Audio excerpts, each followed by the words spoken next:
بسم اللہ الرحمن الرحیم. میں Muhammad Arif, centre of advisory services for Islamic banking and finance سے بات کر رہا ہوں. آج ہمارا موضوع جو ہے وہ یہ ہے کہ رائٹس آف ویمن پاکستان میں کیا ہیں اور یہاں پاکستان میں خواتین کے ساتھ کیا سلوک کیا جاتا ہے. اگر ہم ہزاروں سال اپنی پرانی ہسٹری میں جائیں تو حضرت حوا ہماری والدہ کی حیثیت رکھتی ہیں اور انہی سے تمام نسل آگے چلی. تو اس لحاظ سے اگر ہم جیسے خواتین ہیں ان کو وہ رتبہ دیں جیسے ہم حضرت حوا کو دیتے تھے تو میرے خیال میں ہمارے یہاں کافی حد تک ڈسکرمنیشن یا جو ہمارا ایٹیچیوڈ پرابلم ہے وہ سالو ہو سکتا ہے. لیکن ہم ان کو حضرت حوا کو اپنی والدہ تو کہتے ہیں لیکن باقی معاملات میں ہم ان کو فالو نہیں کرتے. اب ہم آگے آتے ہیں, اگر ہم تاریخ میں جائیں تو جو تاریخ ہے اس کے اندر ہمیں نظر یہ آتا ہے کہ ڈسکرمنیشن, یہ جو جینڈر ڈسکرمنیشن ہے یہ شروع سے رہی ہے. اور جب اولین یہ تھا کہ سلیو ایج سے بھی پہلے جو خواتین ہوا کرتی تھیں وہ جڑی بوٹی اور پھل فروٹ لایا کرتی تھیں کھانے پینے کے لیے, اور جو ان کے آدمی ہوتے تھے وہ جا کر شکار کیا کرتے تھے. شکار تو کبھی کبھار ملتا تھا لیکن وہ باقی چیزیں مل جاتی تھیں. تو اس طرح وہ جو دور تھا اس دور کے اندر یعنی اس بات کا تصور نہیں تھا کہ خاوند اور میاں کا, بلکہ جو کوئی بھی عورت ہے اس کے ساتھ کوئی بھی آدمی آ کر رہ سکتا تھا اور بچے جو تھے وہ ماں کے نام سے پہچانے جاتے تھے. پھر ہم ایک سٹیپ آگے جاتے ہیں اور سلیو ایج آتا ہے. سلیو ایج میں جو ہے وہ خواتین کو property as a property regard کیا گیا تھا. یعنی سوکریٹیز ہیں, افلاطون ہیں, یہ سارے ہیں, انہوں نے اپنی ساری کتابوں میں سب معاملات کے اندر ان کو سلیو ایج کے اندر ان کو یہی کہا کہ وہ یعنی پراپرٹی جیسے غلام ہیں, کنیزیں ہیں, ایسے ہی خواتین ہیں. اور جب کوئی کسی کی ڈیتھ ہوتی تھی والد کی یا کسی کی تو وہ خواتین کی بھی ڈسٹریبیوشن ایسے ہی ہوتی تھی جیسے باقی جائیداد کی ہو رہی ہے. آپ کو حیرت ہوگی یہ سن کر کہ کوئین جو یہ اس کی ملکہ تھیں ایجپٹ کی, جو بڑی مشہور ہیں اور جنہوں نے سیزر اور ان کے ساتھ کلوپیٹرا, ان کی شادی پہلی شادی ان کے سگے بھائی سے ہوئی کیونکہ یہ پارٹ آف پراپرٹی تھی. اور اس کے بعد پھر یہ رومن امپائر سے ان کی شادی ہوتی رہی اور پھر یہ معاملات. اس زمانے میں جو کنسیپٹس تھے غلاموں کے, کیونکہ وہ غلاموں کا دور تھا تو اس زمانے میں غلام جو ہیں وہ جو یعنی جو پیسے والی خواتین ہیں ان کے لیے راحت کا سامان فراہم کرتے تھے, اور اسی طرح خواتین جو ہیں وہ مردوں کو راحت کا سامان فراہم کرتی تھی. تو یہ ایک سلیو ایج کی بات تھی. لیکن سلیو ایج سے آگے پھر ہم جاتے ہیں تو ہمیں فیوڈل ایج نظر آتا ہے. اب اس سارے سلسلے کو جو یہ پراپرٹی اور یہ سب چیزیں یہ ختم کہاں ہوئی, آ کر اسلام میں. یعنی جب رسول اکرم نے عورتوں کو حقوق دیے اور ان کو برابر کے حقوق دیے. لیکن اس سے پہلے آپ کو یاد ہوگا کہ خود عورتیں لڑکیاں جو ہیں ان کو زندہ دفنا دیا جاتا تھا. یعنی ایک جو مشہور صحابی ہیں جو بعد میں مسلمان ہوئے اور بہت خوبصورت تھے, وہ جب مسلمان ہوئے تو وہ رسول اکرم صلی اللہ علیہ وسلم کے سامنے رونے لگے اور کہنے لگے کہ میرے سے بہت بڑے گناہ ہوئے. اس نے کہا کون سا گناہ؟ انہوں نے کہا کہ یہ ہے کہ میں باہر تجارت کے لیے گیا ہوا تھا, میری بیوی پریگننٹ تھی, اور جب اس کے بعد میں آیا تو وہ 4 سال کی بچی تھی جو مجھے ملی دروازے پر. تو اس نے کہا کون ہے؟ میں نے کہا کہ میں یہ فلاں ہوں. اس نے وہ بابا کہہ کے پاؤں سے لپٹ گئی. اور اس کے بعد میں جتنے دن رہا وہ مجھے چھوڑتی نہیں تھی, کبھی کہتی تھی مجھے بابا ادھر لے جاؤ, کبھی ادھر لے جاؤ. لیکن اس کے بعد کیا ہوا کہ میں نے تو اس کو روایت کے مطابق زندہ دفن کرنا تھا. تو ایک دن میں اس کو زبردستی اٹھا کے لے گیا تو وہ بچی یہ کہنے لگی کہ شاید میں اس کو کھلونے دلانے لے جا رہا ہوں. تو بچی نے رستے میں کہا کہ آپ مجھے کیا کھلونے دلائیں گے یہ وہ. میں نے جا کر قبر کھودنی شروع کی اس کی, اور قبر کھودنے کے دوران مجھے پسینہ آنے لگا. تو وہ بچی بار بار آتی تھی اور کہتی تھی بابا آپ کیوں کر رہے ہیں محنت, یہ کیوں آپ کے چہرے پر پسینہ آ رہا ہے. وہ اپنے دوپٹے سے میرا چہرہ صاف کرتی تھی اور پھر جب میں نے اس کو اٹھا کے قبر میں پھینکا اس میں اور اس پر مٹی ڈالنے لگا تو وہ کہنے لگی نہیں بابا مجھے کوئی کھلونا نہیں چاہیے، مجھے کوئی چیز نہیں چاہیے، بس مجھے آپ جانے دیں۔ لیکن میں کیسے چھوڑتا اس کو، میں نے اس کو زندہ دفن کر دیا۔ تو یہ واقعہ سن کر رسول اکرم صلی اللہ علیہ وسلم خود اتنا روئے کہ ان کی جو ریش ہے وہ اپنا یہ آنسوؤں سے لبریز ہو گئی۔ لیکن پھر حضرت جبرائیل آئے، انہوں نے کہا کہ ٹھیک ہے چلیں، یہ ان کی خطائیں تھیں، ہم آگے کی طرف جاتے ہیں۔ لیکن اس کے بعد کیا ہوا کہ جو ہمارے یہاں اسلام کے اندر جو خواتین کے ساتھ یعنی جو جہاد ہوئے شروع میں، اس کے اندر بہت صحابی جو ہیں وہ شہید ہوئے، اور پھر یہ کہا گیا کہ آپ ایک سے زیادہ شادی کر سکتے ہیں ان خواتین کو کھپانے کے لیے۔ لیکن اسی چیز کو ہم آج بھی فالو کر رہے ہیں، یعنی یہ کہا جاتا ہے کہ ایک آدمی 4 شادیاں کر سکتا ہے، حالانکہ یہ اس زمانے کی ضرورت تھی۔ لیکن اب اگر ہم اجتہاد پر جائیں اور اسلام کی تشریح کریں جو حضرت عمر رضی اللہ تعالیٰ عنہ کے زمانے میں شروع ہوئی، اور حضرت عمر رضی اللہ تعالیٰ عنہ نے وہ کام کیا، عورتوں کو وہ حقوق دیے، بچوں کو دیے، ایجوکیشن کو دیے، ہیلتھ کو دیے، جو شاید رسول اکرم صلی اللہ علیہ وسلم کے زمانے میں بھی نہیں تھے۔ تو اجتہاد اسلام کا بنیادی نقطہ ہے، اور اگر ہم اسی کو فالو کریں اور ہم دیکھیں اب دنیا میں ہمارے مسلمان جو دنیا کی آبادی اس وقت تقریباً 8 ارب ہے، اور ہماری آبادی جو ہے مسلمانوں کی وہ 1.5 ارب ہے۔ اب کیا 1.5 ارب جو آبادی ہے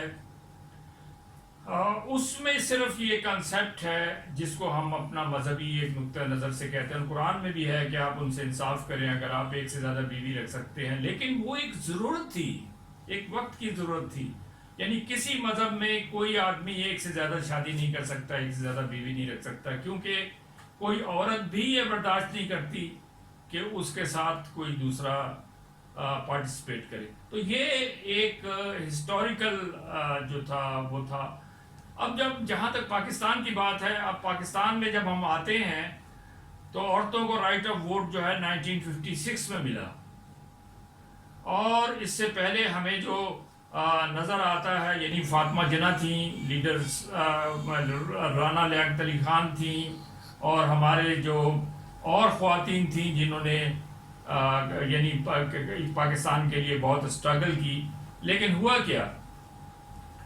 کہ ہمارے یہاں جب پاکستان بنا تو ہم نے تقریباً وہ ساری چیزیں الٹی کر دیں جو قائد اعظم نے کہی تھیں یا علامہ اقبال نے کہی تھی، اور ہم اس طرف چلے گئے جو ہمارا مولوی صاحبان کہتے ہیں، اور اس کے نتیجے میں عورتوں کو وہیں پہنچا دیا گیا جہاں پر وہ آج سے کئی 100 سال پہلے تھی۔ جہاں تک پاکستان کی بات ہے تو ہم اگر یہ کہیں کہ یعنی اس میں عورتوں کو کیا حقوق ملے تو صرف یہ ہے کہ ان کی سیٹیں ریزرو کر دی گئی ہیں اسمبلیز کے اندر، اس کے علاوہ ان کو کوئی حقوق نہیں ملے، اور اس میں بھی ظاہری بات ہے کہ نچلے طبقات کی خواتین جو ہیں وہ اس کے اندر شامل نہیں ہیں، بلکہ انہی لوگوں کی بیگمات ہیں یا ان کی بیٹیاں اور بہویں ہیں جو کہ بڑے لوگ ہیں جو پارلیمنٹ میں جا سکتے ہیں۔ تو اس طرح ہمارے یہاں اچھا اب پاکستان میں خواتین جو ہیں وہ ہماری آبادی کا 48% ہے، یعنی آدمی جو ہمارے میل ہیں وہ زیادہ ہیں، اور اس کے اندر وہی بات ہے کہ 60% ہماری خواتین رورل ایریاز میں رہتی ہیں، جو صبح اٹھتی ہیں، کھانا پکاتی ہیں، دودھ یعنی اس سے بھینسوں سے لاتی ہیں اور کھانا وانا دیتی ہیں، شوہر کو روانہ کرتی ہیں، اس کے بعد دوپہر کا کھانا پکاتی ہیں، پھر جاتی ہیں اور پھر کھیتوں میں بھی کام کرتی ہیں ساتھ ہی، اور ملتا کیا ہے ان کو؟ اب ہمارے یہاں جو فیوڈلز ہیں ہمارے یہاں وہ یہ بے شمار مثالیں موجود ہیں کہ وہ ان خواتین کو جو کہ یعنی کسی طریقے سے قرض دار ہو گئے تھے ان فیوڈلز کے،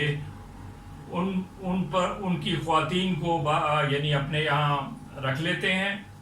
اور پھر ان کے ساتھ یعنی جو ہر قسم کی حرکتیں کرتے ہیں۔ لیکن آج تک ہمارے کسی عالم نے، کسی مولوی نے اس بات پر آواز نہیں اٹھائی عورتوں کے حقوق کے لیے، اور وہی جو مولوی حضرات جو مسجدوں میں بیٹھے ہیں ان گاؤں میں دیہاتوں میں، وہ جا کر یعنی بریانی کھانا اور یہ سارے کام کرنا تو ان کو آتے ہیں، لیکن خواتین کے لیے جن کی بے حرمتی ہو رہی ہے، جن کو پھر ہمارے یہاں خواتین کو بچیوں کو لے کر کے اوپر تک ان کے ساتھ جو یعنی جو ہوتی ہے زیادتی ہوتی ہے، اور ان کے ساتھ جو ریپنگ ہوتی ہے، وہ سب کو پتہ ہے، اور اس میں نہ ہماری پولیس کچھ کرتی ہے، نہ ہماری گورنمنٹ کچھ کرتی ہے، اور جو مافیاز ہیں وہ ان کو اٹھا کر دبئی بھیج دیتے ہیں، کہیں اور بھیج دیتے ہیں، اور ان کی ایک باقاعدہ ایک تجارت جو ہے وہ عورتوں کی جاری ہے۔ اب عورتوں کے حقوق کے اوپر اگر ہم جائیں تو ان پہ یعنی جو جو جو جو اصل بات ہے وہ یہ ہے کہ ان کے مسائل کیا ہیں پاکستان میں۔ ایک تو ریپنگ ہے، ایک ان کے ساتھ ایسڈ اٹیکس ہے، ایک ان کے ساتھ ڈومیسٹک وائلنس ہے، اور ایک ان کے ساتھ فورسڈ میرجز ہیں، یعنی اٹھا کر زبردستی ان کی شادی کرتی، اور پھر اس کے بعد جو ان کی نارمل جو ان کی یعنی وداؤٹ دیئر کنسنٹ۔ اچھا، آپ کو میں یہ بھی بتاؤں کہ پاکستان میں خواتین کے حوالے سے ایک ویژن 2025 کا ایک کنسپٹ بنایا گیا تھا، جس میں یہ تھا کہ خواتین کو یہ کہا جائے کہ وہ اپنی ورتھ خود ڈٹرمن کریں، اپنی رائٹس اور ڈٹرمنیشن اور چوائسز کو خود ڈٹرمن کریں، جو ان کی اپرچونٹیز اور جو اس کی ہے ریسورسز اس میں جانے کے لیے ان کو خود حقوق ہوں، اور گھر اور باہر سے جو ان کو یعنی جو کام کرنے میں ہیں ان کو آزادی ہو۔ اب یہاں پر ہم کبھی کبھی بحث کو توڑ مروڑ دیتے ہیں، جیسے پچھلے دنوں ایک بحث چلی تھی ایک ویمن ڈے پر کہ جی میرا جسم میری مرضی، لیکن یہ سب فضول باتیں ہیں، یہ سب ڈراموں کی باتیں ہیں۔ یعنی ڈراموں میں تو ہم ان خواتین کو الٹے سیدھے کپڑے پہنا کے پیش کرتے ہیں، گھریلو مسائل پیش کرتے ہیں، روتے ہیں، رلاتے ہیں، لیکن ان کے ساتھ ایکچوئل لائف میں چاہے وہ اربن سائڈ ہو یا رورل سائڈ میں ان خواتین کے ساتھ کیا ہو رہا ہے، ان کو کیا ملازمتیں دی جا رہی ہیں، کیا ان کو ایجوکیشن دی جا رہی ہے، سوال ہی پیدا نہیں ہوتا۔ یعنی ان کے وہ رائٹس ہیں ہی نہیں جو یہاں پر مردوں کے رائٹس ہیں۔ اب اس میں دیکھیں جو ہمارے یہاں خواتین ڈومیسٹک وائلنس میں صرف ہر سال تقریباً 50,000 سے 70,000 تک خواتین ماری جاتی ہیں ڈومیسٹک وائلنس میں، اور اس کے بعد جو ایسڈ کے کیسز ہیں جس میں ان کے چہرے پر تیزاب پھینکا جاتا ہے، یہ 200 سے 300 کی تعداد سال کے اندر۔ اچھا، پھر یہ ہے کہ جو ہمارے یہاں خواتین ہیں وہ 48% ہیں جن کی ایج جو ہے 15 سے 24 ایج ہے، لیکن ہم ان کو کوئی ایجوکیشن نہیں دے رہے، ہم ان کو کچھ وہ مہیا نہیں کر رہے۔ اچھا، ڈومیسٹک یعنی یہ ساری چیزیں جو ہیں اس میں مختلف قوانین ہم نے بنانے کی کوشش کی، 1976 میں بھی، 99 میں بھی شری رحمان صاحبہ نے کوشش کی، ہمارے یہاں NGOs ہیں جو اس پر کام کر رہی ہیں جیسے عورت فاؤنڈیشنز، لیکن ابھی تک کچھ نہیں ہوا۔ اور جب بھی یہ چیز اسمبلی میں موو ہوئی ہے کہ ان کے کیا رائٹس ہونے چاہیے اور ان کی کیا ایکسیسیبلٹی اور ان کو کیا اپرچونیٹیز ملنی چاہیے، ان کو کیسے بچایا جائے، ان کی ڈومیسٹک لائف کو کیسے بہتر کیا جائے، تو وہاں پہ سب سے بڑے اعتراضات مولوی صاحبان کی طرف سے آتے ہیں اور اسلامی نظریاتی کونسل کی طرف سے آتے ہیں کہ نہیں صاحب یہ تو نان اسلامک چیزیں ہیں، یہ نہیں ہو سکتی۔ یعنی عورتوں کے حقوق جیسے مانگنا یعنی یہ اسلام میں نہیں ہے، جبکہ قرآن میں صاف لکھا ہے کہ آپ نے ہر عورت کے ساتھ انصاف کرنا ہے، برابر کا انصاف کرنا ہے۔ تو دراصل ہم قبائلی نظام میں رہ رہے ہیں اور ہمیں اس قبائلی نظام سے نکلنا ہوگا اگر ہم نے یہاں عورتوں کے حقوق دینے ہیں۔ یہ NGOs جو پیسے بنا رہی ہیں ان کو ہمیں ذرا تھوڑا سا ہلانا جلانا ہوگا۔ میڈیا جو ہے اس کو نیگیٹیولی پروجیکٹ، ان کو ہمیں کہنا ہوگا کہ نیگیٹیولی ان کو پروجیکٹ نہیں کرے خواتین کو کہ ان کو آپ نے الٹے سیدھے کپڑے پہنا کے تصویریں چھاپ دیں، بلکہ ان کے اصل مسائل کو وہ سامنے لائیں۔ تو ایجوکیشن ان کی ہونی چاہیے، ان کی یعنی مطلب ہے کہ سیلف وہ یعنی امپلائمنٹ ہونی چاہیے، وہ محتاج نہیں ہونی چاہیے کسی کی۔ تو یہ میرا آج کا خواتین کے حوالے سے آپ لوگوں سے بات تھی، شکریہ۔